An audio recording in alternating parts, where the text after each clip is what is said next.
अगर आप इस महाकुंभ में 1 महीने तक कल्पवास कर लेते तो आपको उतने पुण्य मिलेंगे जितना 10,000 अश्वमेघ यज्ञ से मिलता है।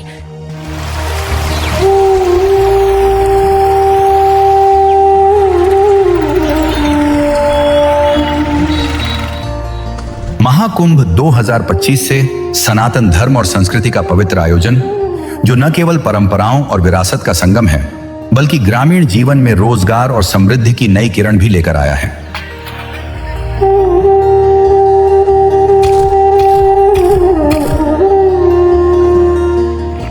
संगम के किनारे बसे गांवों में इन दिनों बड़ी मात्रा में चूल्हे और उपले बनाए जा रहे हैं। महिलाएं मिट्टी को आकार देकर चूल्हे तैयार कर रही हैं, जो लाखों कल्पवासियों के लिए भोजन बनाने का साधन बनेंगे। यही नहीं, इन चूल्हों की बढ़ती मांग ने सैकड़ों महिलाओं को आर्थिक प्रगति की दिशा में कदम बढ़ाने का मौका दिया है। हर सुबह दर्जनों महिलाएं अपने गांव में मिट्टी के चूल्हे और उपले तैयार करने में जुट जाती हैं। मेला प्रशासन ने हीटर और छोटे गैस सिलेंडरों के उपयोग पर रोक लगाई है, जिससे पारंपरिक साधनों की मांग और बढ़ी है। यह व्यवस्था पर्यावरण के संतुलन को बनाए रखने के लिए है।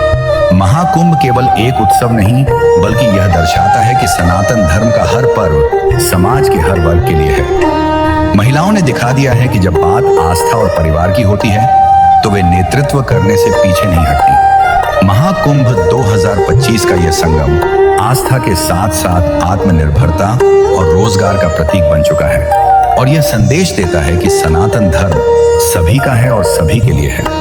महाकुंभ जितना साधु संतों के लिए अहम है, उतना ही आम लोगों के लिए भी जरूरी है। ऐसे में ये जानना बेहद जरूरी है कि आखिर इसके नियम क्या है, जिसका अनुष्ठान एक साथ करीब 25 लाख लोग एक साथ संगम में करने जा रहे, जिसके बारे में बताएं उससे पहले योगी सरकार के इंतजामों पर एक नजर डाल लीजिए। कहते हैं जो पुण्य सतयुग में मंत्रों के जाप से मिलता है, द्वापर युग में यज्ञ से मिलता है और त्रेता युग में बरसों की कठोर तपस्या से मिलता है, वो कलयुग में शिव भगवान का नाम लेने भर से तो मिलता ही है। लेकिन अगर कोई पौष पूर्णिमा से माघ पूर्णिमा तक यानी 30 दिन गंगा किनारे रहकर प्रभु की भक्ति करे, सुबह 4 बजे उठकर गंगा स्नान करे, दिन में एक बार फल खाए या बिना भोजन रहे, ब्रह्मचर्य का पालन करे, जमीन पर सोए, 3 बार रोज नहाए, दिन भर भजन पूजा करे, तो उसे स्वर्ग की प्राप्ति होती है। और साथ में मौत के बाद उसे यमदूत तक हाथ तक नहीं लगाते,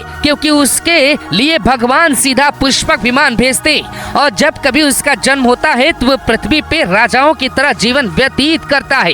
यही पुण्यों का फल है। आज जो लोग भी आपको संपन्न और खुशहाल दिख रहे, वो उनके पिछले जन्मों और इस जन्म का कर्म है।